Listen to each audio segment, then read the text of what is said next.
Good morning વિદ્યાર્થી મિત્રો, આજે આપણે એકાઉન્ટની અંદર જે ચેપ્ટર નંબર 11 બેંક સિલેક્ટમેન્ટ જોઈ રહ્યા છે એની અંદર સ્વાધ્યાયનો દાખલા નંબર 6 જોવાનો છે।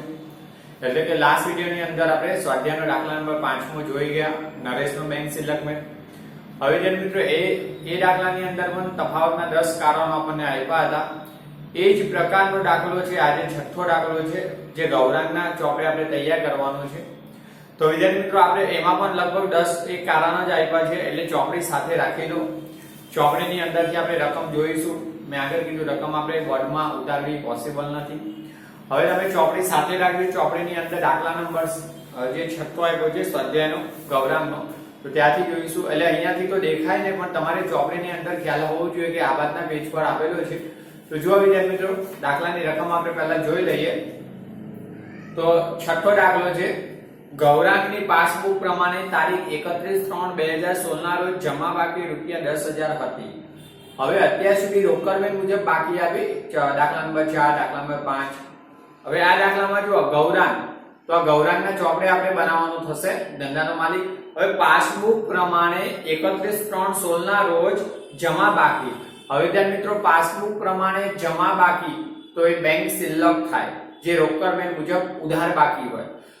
તો રોકડમેન્ટ મુજબ ઉધાર બાકી હોય બેંક સિલક, એ રોકડમેન્ટ પાસબુક મુજબ જમા બાકી એટલે બેંક સિલક, રાઈટ। કેટલી? તો 10,000 હતી। આગળ શું કે જે રોકડમેન્ટ પ્રમાણેની બેંક સિલક સાથે મળતી ન હતી, એટલે કે પાસબુકની બેંક સિલક અને રોકડમેન્ટની બેંક સિલક બંને એકબીજાને મળતી નથી। પાસબુક અને રોકડમેન્ટ સરખાવતા નીચે મુજબ માહિતી પ્રાપ્ત થઈ, તેના પરથી ગૌરાંગનો બેંક સિલકમેન્ટ તૈયાર કરો। તો બે ચોપડા છે, પાસબુક અને રોકડમેન્ટ સરખાવતા નીચે મુજબ જે માહિતી મળી આપણને આપેલી છે, આ માહિતીને આધારે આપણે બેંક સિલકમેન્ટ તૈયાર કરવાનો છે। તો વિદ્યાર્થી મિત્રો જુઓ આપણે સ્વાધ્યાયનો દાખલા નંબર 6 શ્રી ગૌરાંગનો, હવે તારીખ ટાઇટલમાં આપેલી છે કે 31/3/2016 ના રોજ પાસબુક પ્રમાણેની બાકી આપેલી હતી। તો વેપારી એ દિવસે પાસબુક પ્રમાણેની બેંક સિલક અને રોકડમેન્ટ પ્રમાણેની બેંક સિલક ન મળતી હોવાથી એની સરખામણી કરે છે। તો શ્રી ગૌરાંગનો એ તારીખ 31/3/2016 ના રોજનો બેંક સિલકમેન્ટ, રાઈટ। હવે આ ઉધાર જમા ખાનાની પદ્ધતિ બનાવવાનો છે, એટલે કે વ્યવહાર નંબર, ત્યાર પછી વિગત, ઉધાર રકમ રૂપિયા અને જમા રકમ રૂપિયાનું ખાનું રાખીશું આપણે। હવે વિદ્યાર્થી મિત્રો તમને ખબર છે બેંક સિલકમેન્ટની શરૂઆત આપણે કોઈ પણ એક સિલક લઈને, એટલે કે કોઈ પણ એક બેંક બાકી એટલે પાસબુક કે રોકડમેન્ટની લેવામાં આવે છે, પણ આપણને એક જ આપેલી છે પાસબુક મુજબ જમા બાકી, તો ત્યાંથી શરૂઆત કરવાની। જો તો શરૂઆતમાં આપણે લખી રહીએ પાસબુક મુજબ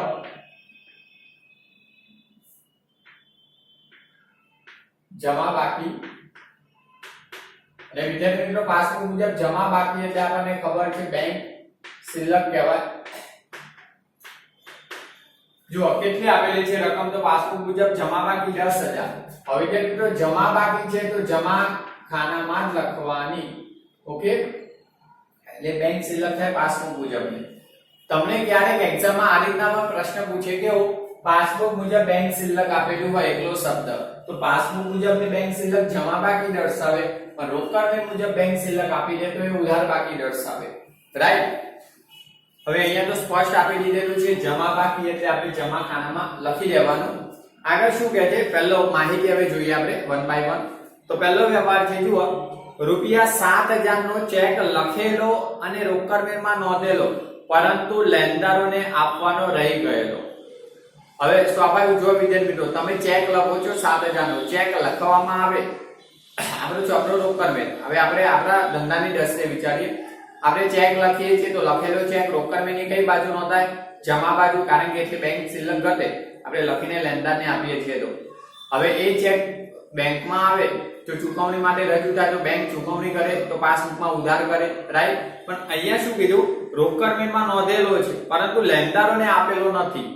એનો મતલબ લેણદારોને તમે લખીને અહીંયા રોકડમેન્ટમાં જમા બાજુ નોંધ કરી, કારણ કે કીધું રોકડમેન્ટમાં નોંધેલ, પરંતુ લેણદારને આપતા નથી, તો લેણદાર ખાતામાં ભરે નહીં, તો બેંક એની ચૂકવણી કરે નહીં, પાસબુકમાં ઉધાર કરે નહીં, તો પાસબુકમાં ઉધાર થયો ન હોય, માટે રોકડમેન્ટ અને પાસબુકની સિલકમાં તફાવત આવતો। તો હવે આપણે જે ઉધાર થયો ન હોય પાસબુક મુજબ, તો હવે ઉધાર કરી લઈએ, રોકડમેન્ટમાં તો નોંધાયેલો છે। તો કારણ તે તમારે અંદરથી લખવાનું વિદ્યાર્થી મિત્રો, જુઓ લખેલ અને રોકડ મેળમાં નોંધેલ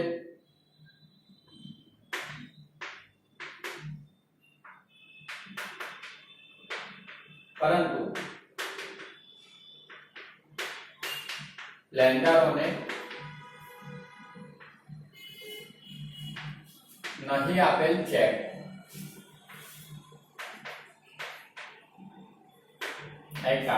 લખેલો અને રોકડ મેળમાં નોંધેલ પરંતુ લેન્ડરોને નહીં આપેલ ચેક. કારણ લખો તો એ ચાલે, શોર્ટમાં લખો તો લખે પછી કોમા પરંતુ લેન્ડરોને નહીં આપેલ ચેક શોર્ટમાં. હવે જે મિત્રો આ જે લેન્ડરોને આપ્યો નથી તે પાસબુકમાં ઉધાર થયો ન હોય, રકમ 7000 તો આપણે ઉધાર કરવો પડશે, તો ઉધાર કરી લઈએ. આગળ જોઈએ બીજા કારણમાં જોઈએ ₹12000 નો ચેક. તારીખ, હવે તારીખો ખાસ મહત્વની છે આ દાખલામાં, આ થોડું તમારા માટે નવું છે. આગળ જતા આમાં જોજો તારીખ. બીજો ₹12000 નો ચેક તારીખ 29/3/2016 ના રોજ બેંકમાં ભરવામાં આવ્યો હતો. ક્યારે? 29/3/2016. એટલે તમે જે તારીખે મેળવણી કરો છો એના 2 દિવસ પહેલા બેંકમાં ભરવામાં આવ્યો હતો. ભરેલો ચેક હોય વિદ્યાર્થી મિત્રો એ રોકડ મેળની ઉધાર બાજુ નોંધાય, કારણ કે બેંક શિલ્લક વધે અને બેંકમાં ભરાઈને જમા થાય તો બેંક પાસબુકમાં જમા કરી આપે. રાઈટ? પણ આગળ શું કીધું? જે બેંકે 1/4/2016 ના રોજ જમા આપ્યો. જો ભરેલો ચેક છે, બેંકે જમા પણ આપ્યો, પણ બેંકે જમા ક્યારે આપ્યો? 31/3/2016 પછી, એટલે બીજા દિવસે આપ્યો. પણ વેપારી તો આ તારીખે સરખામણી કરે છે, તો આ તારીખ સુધી પાસબુકમાં જમા થયો ન હતો, એટલે જમા આપ્યો ન હતો. તો આ તારીખ સુધી તો તફાવત જ આવતો. યાદ રાખજો, તમે જે દિવસે મેળવણી કરો છો એ તારીખ પછી બેંક જમા કરે, પછી એના પછી કોઈ વ્યવહાર નોંધાયો હોય, પાસબુકમાં બેંકે કોઈ ચેક ચૂકવણી કરીને ઉધાર કર્યો હોય તો એ બાકી જ ગણાય. તમે જે તારીખે મેળવણી કરો છો તે તારીખ સુધી ન થયો હોય અર્થઘટન, તો એ આપણે કરવાનું હોય. એનો મતલબ કે 31/3/2016 સુધી એ પાસબુકમાં જમા કર્યો ન હતો, તો હવે જમા કરી લઈએ આપણે પાસબુક મુજબ. તો બીજું કારણ, ભરેલ પરંતુ બેંકમાં જમા નહીં થયેલ ચેક. તો વિદ્યાર્થી મિત્રો આપણે જમા કરી લઈએ. કેટલી રકમ? તો ₹12000. તો 12000 જમા કરી લેવાના. એટલે આ પ્રકારના વ્યવહારમાં જોવાનું 1/4/16 ના રોજ જમા થયો છે. જમા થયો, પાસબુકમાં જમા આપશે, પણ ક્યારે? આ તારીખ પછી જમા આપશે. એનો મતલબ કે આ તારીખ સુધી જમા નહોતા થયા, તો એ તફાવતનું કારણ હતું, એટલે આપણે જમા કરી દીધા. રાઈટ? આગળ ત્રીજો જોઈએ. ₹6000 બેંકે વીમા પ્રીમિયમના ચૂકવ્યા. બેંકે એટલે કે વેપારીએ, જે ધંધાનો માલિક છે ગૌરાંગ, એને બેંકને સૂચના આપેલી હોય કે એના બેંક ખાતામાંથી વીમા પ્રીમિયમ હોય, કોઈ ખર્ચો, અન્ય ખર્ચો, તો એ ચૂકવવાનો હોય, વીજળી બિલ કે અન્ય સૂચના મુજબ, તો બેંક ચૂકવે. તો અહીંયા ચૂકવ્યા છે. જુઓ, ₹6000 બેંકે વીમા પ્રીમિયમના ચૂકવ્યા, જેની જાણ ગૌરાંગને તારીખ 1/4/2016 ના રોજ થઈ. ગૌરાંગને જાણ થઈ ત્યારે આ જે દિવસે મેળવણી કરે છે ને 31/3/16 પછી થઈ. એનો મતલબ ગૌરાંગ ત્યારે રોકડ મેળમાં એની નોંધ ક્યારે કરે? 31/3/16 પછી.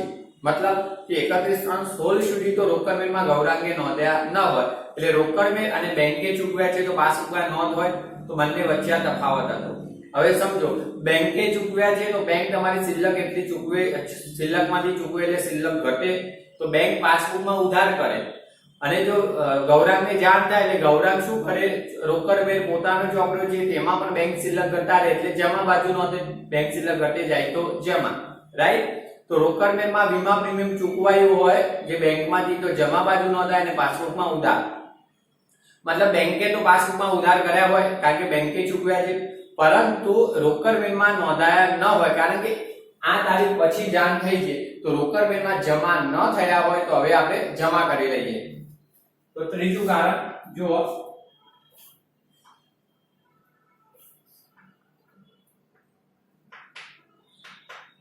બેંકે ચૂકવેલ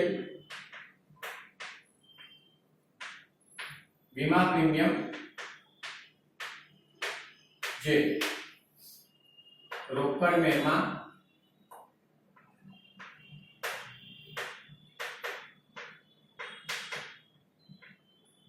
નોંધાયેલ નથી, રાઈટ। હવે રોકડ મેળ મુજબ શું કરવાનું બાકી હોય જમા, તો રૂપિયા જોઈ લો 6000, તો 6000 આપણે જમા કરી લઈએ રોકડ મેળ મુજબ, રાઈટ। બેંકે તો પાસબુકમાં ચૂકવ્યા છે એટલે ઉધાર કર્યા હોય। 4 તારીખ જોઈએ, એક ગ્રાહકે 5000 બેંકમાં બારોબાર ભરાવી દીધા જેમ કે રોકડ મેળમાં નોંધ કરવામાં આવી નથી।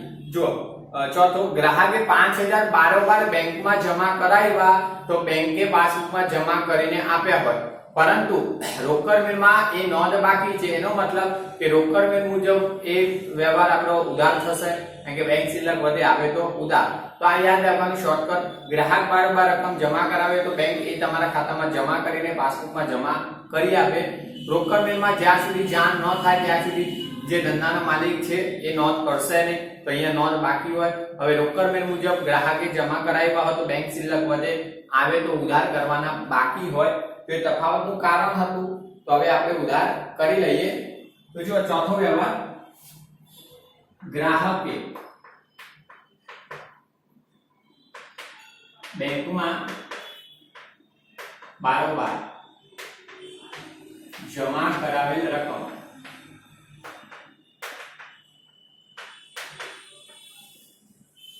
બેંકે બારોબાર બેંકમાં બારોબાર જમા કરાવેલ રકમ જોઈ લો, ચોથો વ્યવહાર છે તો 5000। હવે બેંકમાં જમા કરાવ્યા હોય તો પાસબુક રોકડ મેળ મુજબ ઉધાર કરવાના બાકી હતા જે આપણે કરી નાખ્યા, રાઈટ। તો રોકડ મેળ મુજબ ઉધાર થશે નોંધ। હવે પાંચમો જોઈએ વિદ્યાર્થી મિત્રો, પાંચમો વ્યવહાર શું છે, બેંકે વ્યાજના 200 પાસબુકમાં જમા કરેલા જે રોકડ મેળમાં નોંધેલ નથી, એટલે કે રોકડ મેળમાં નોંધ કરેલ નથી। હવે બેંકમાં જમા કર્યા એટલે પાસબુકમાં જમા કર્યા હોય તો રોકડ મેળ મુજબ ઉધાર કરવાના, શિલ્લક વધે તો આ આગળ વ્યવહારો આવી ગયા, તો રોકડ મેળ મુજબ ઉધાર કરવાના બાકી હોય। આ સામાન્ય વ્યવહારો થઈ ગયા, આગળ પણ આવી ગયા। બેંક પાસબુકમાં જમા કરે તો રોકડ મેળમાં આપણે ઉધાર કરવાના હોય, શિલ્લક એટલી વધે ઉધાર, તો રોકડ મેળમાં નોંધાયા નથી એટલે આપણે ઉધાર કરવાના બાકી છે, તો કરી લઈએ। ઓકે, હવે અહીંયા જગ્યા નથી દેખાય નહીં એટલે ત્યાંથી લઉં છું। જુઓ, બેંકે જમા કરેલ વ્યાજ જે રોકડ મેળમાં નોંધાયેલ નથી અથવા રોકડ મેળમાં નોંધેલ નથી, રાઈટ। હવે બેંકે જમા કર્યા છે 200 પાસબુકમાં, તો આપણે ઉધાર કરવાના, રોકડ મેળ મુજબ 200 રૂપિયા છે। ઓકે, તો રોકડ મેળ મુજબ આપણે ઉધાર કરી લેવાના, રાઈટ। છઠ્ઠો જોઈએ વિદ્યાર્થી મિત્રો, છઠ્ઠો વ્યવહાર ખાસ નકારેલ ચેક વાળો છે। જુઓ આપેલું છે, રૂપિયા 6700 નો ચેક બેંકમાં ભર્યો હતો। હવે બેંકમાં ભર્યો હોય ને તો રોકડ મેળ મુજબ વેપારીએ શિલ્લક વધારી હોય, બેંક શિલ્લક એટલે ઉધાર કર્યા હોય રોકડ મેળમાં। હવે બેંકમાં ભરે, બેંક જમા કરી આપે ત્યારે પાસબુકમાં જમા થાય। તો આગળ જુઓ, 6700 નો ચેક બેંકમાં ભર્યો હતો જે નકારાયો, જે માહિતી 1/4/2016 ના રોજ મળી, એનો મતલબ કે આ ચેક તમારો ભર્યો હોય છે રોકડ મેળમાં ઉધાર થાય, બેંક પાસબુકમાં જમા કરી આપે, તમારા ખાતામાં જમા થાય ત્યારે, પણ આ ચેક જમા નથી થયો, નકારાયો છે। હવે નકારાયો હોય તો ચેક પાછો આવે, ચેક પાછો આવે એટલે વેપારી રોકડ મેળમાં એટલી શિલ્લક ઘટાડે, પણ આની માહિતી ક્યારે મળી, 31/3/2016 પછી, એટલે કે 1/4/2016 ના રોજ માહિતી મળી, મતલબ આ ચેક રોકડ મેળમાં નોંધ્યો ન હોય, રાઈટ। તો હવે નકારાયો છે તો રોકડ મેળ પહેલા ભર્યો હોય ત્યારે ઉધાર કર્યો હોય, નકારાય એટલે ખબર છે ને આપણે રોકડ મેળમાં શીખ્યા, નકારાયેલો ચેક રોકડ મેળની જમા બાજુ જ નોંધાય, કારણ એટલે બેંક શિલ્લક ઘટે જાય તો જમા। તો આ ચેક નકારાયો છે તો રોકડ મેળમાં જમા બાજુ નોંધ કરવાની બાકી હોય, જે તફાવતનું કારણ હતું, તો આપણે હવે નોંધ કરી લઈએ, એટલે કે જમા કરી લઈએ। છઠ્ઠો વ્યવહાર છે, જુઓ, નકરાયેલ કે નકારાયેલ છે જોઈ લઈએ। નકરાયેલ ચેક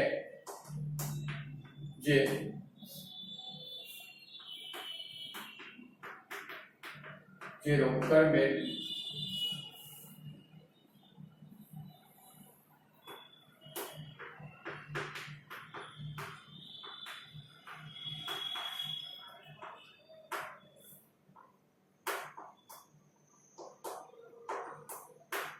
જે રોકડમાં નોંધાયેલ નથી અથવા નોંધેલ નથી, નકારાયેલ અથવા નકારાયેલ ચેક જે રોકડમાં નોંધેલ નથી, તો રોકડમાં નકારાયેલ ચેક કઈ બાજુ? જમા બાજુ નોંધાય.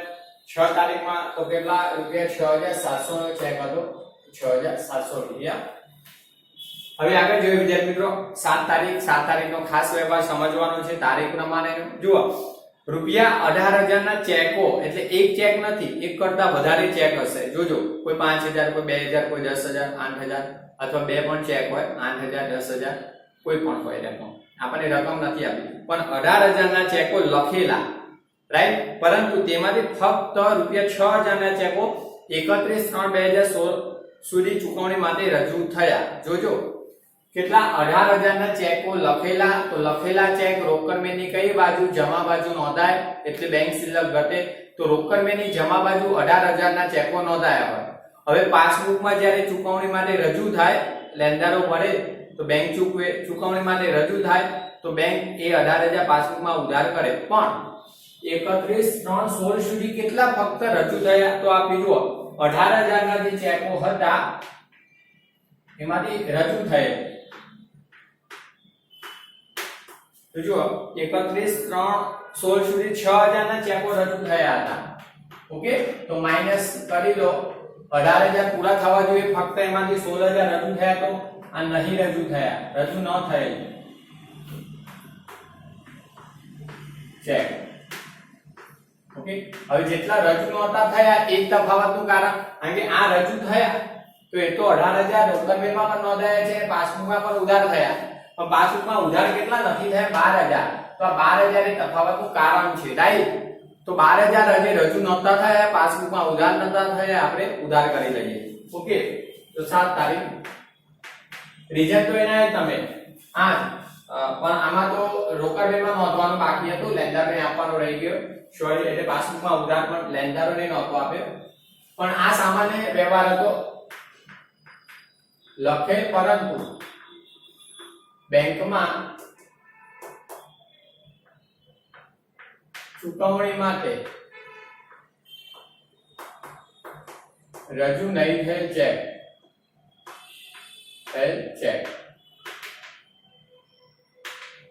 રાઈટ. બેંકમાં ચૂકવણી માટે રજૂ નહીં થયેલ ચેક 6,000 ના રજૂ થયા 31/3/16 સુધી, તો કેટલા રજૂ નહોતા થયા? 12,000 ના. તો 12,000 ના રોકડમાં શું બાકી હોય? ઉધાર, સોરી, પાસબુકમાં ઉધાર કરવાના બાકી હોય 31/3/16 સુધી, તો એ રજૂ નહોતા થયા એટલે આપણે કરી લઈએ. અત્યાર સુધી કેવું આવતું? પૂરેપૂરા રજૂ નહોતા થતા 18,000, તો આપણે 18,000 પૂરેપૂરા લખતા, રાઈટ. જવા દઈશ. હવે આ પ્રકારના અમુક જ ચેક જમા થયા હોય અથવા ઉધાર થયા એટલે ચૂકવણી માટે રજૂ ન થયા હોય, તો બાકીના જે હોય એની જ નોંધ કરવાની. આગળ એવો વ્યવહાર બીજો પણ આવશે, જોઈએ. 8મો, રૂપિયા 32,000 ના ચેકો હવે આ ભરેલા, જો રૂપિયા 32,000 ના ચેકો ભરેલા, જેમાંથી 7,000 ના ચેકો બેંકમાં 31/3/16 સુધી જમા થયા છે, રાઈટ. હવે તમે 32,000 ના ચેક ભરો છો બેંકમાં, તો વેપારી પહેલા શું કરે? પોતાના ચોપડામાં એટલે રોકડમાં નોંધ કરે. તો ચેક ભરાય એટલે રોકડમાં બેંક શિલ્લક વધે. તો 32,000 રોકડમાં ઉધાર કરે, ભરેલા ચેક રોકડની ઉધાર, અને પાસબુકમાં બેંક જમા કરી આપે. જ્યારે તમારા ખાતામાં જમા થાય એટલે પાસબુકમાં જમા કરે. પણ આમાં શું કર્યું? જેમાંથી 7,000 ના ચેકો બેંકમાં 31/3/16 સુધી જમા થયા હતા. જો 7,000 ના જમા થયા એટલે કે 32,000 માંથી 7,000 ના જમા થયા, રાઈટ. તો 32,000 માંથી 7,000 બાદ કરો એટલે 7 ને 2 25,000. તો 25,000 ના ચેક જમા નહોતા થયા, જમા ન થયેલ ચેક. ઓકે, તો આ તારીખ સુધી આ જમા નહોતા થયા, એ જમા નહોતા થયા એ તફાવતનું કારણ. તો આટલા આપણે હવે જમા કરીએ તો બંને શિલ્લકનો તફાવત સરભર થાય, રાઈટ. તો આ તારીખ જુઓ, સોરી 8 નંબર છે આપણો. ભરેલ પરંતુ બેંકમાં જમા નહીં થયેલ ચેક. કેટલા જમા નહીં થયેલ? 25,000. તો 25,000 આપણે શું કરી લઈએ? જમા કરી લઈએ. ક્લિયર? હવે વિદ્યાર્થી મિત્રો, આના અર્થઘટન કાં તો આમાં કેવી રીતના પૂછાય? તો આમાં બતાવી દઉં. કે 32,000 ના ચેક ભરેલ, રાઈટ, આપ્યા છે, પરંતુ એમાંથી તારીખ 31/3/2016 સુધી 7,000 ના ચેક જમા નહોતા થયા એ આપે ને, તો આ 7,000 જ જમા કરવાના બાકી હોય એ જમા કરવાના. એનો મતલબ 7,000 જમા ન થયા હોય તો 25,000 જમા થયા હોય. હવે આમાં કેવું આપ્યું, જમા થયા એ આપ્યા છે એટલે બાકીના જે છે જમા ન થાય તો એ આપણે લખ્યા, પણ ક્યારેક ઉલટું પૂછી શકે, મેં હમણાં કીધું તે પ્રમાણે, રાઈટ. ચલો તો આ જવાબ રહેશે.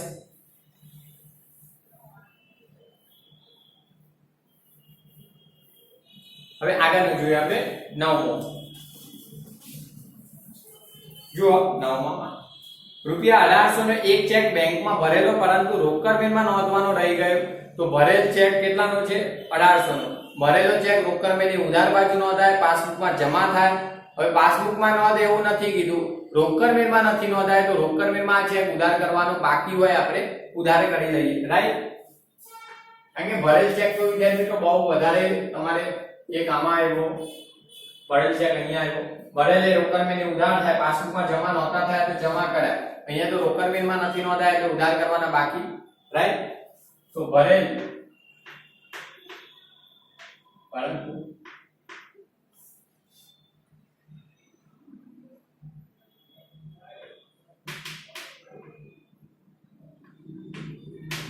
જે રોકડ બિલમાં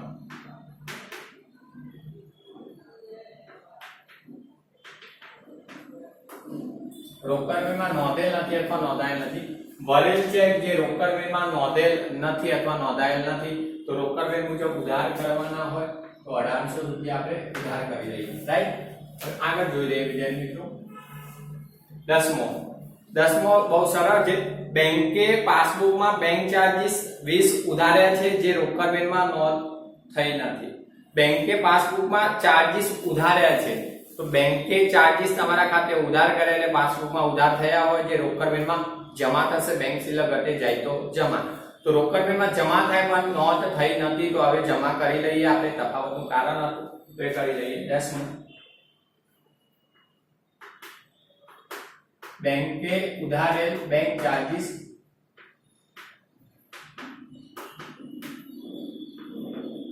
જે રોકડ બિલમાં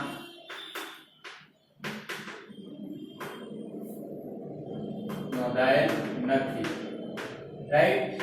પાસબુકમાં ઉધાર છે 20 રૂપિયા ચાર્જ તો આપણે હવે રોકડ બિલમાં જમા કરવાનું બાકી હોય જે જમા કરી લઈએ 20 રૂપિયા, રાઈટ. ક્લિયર?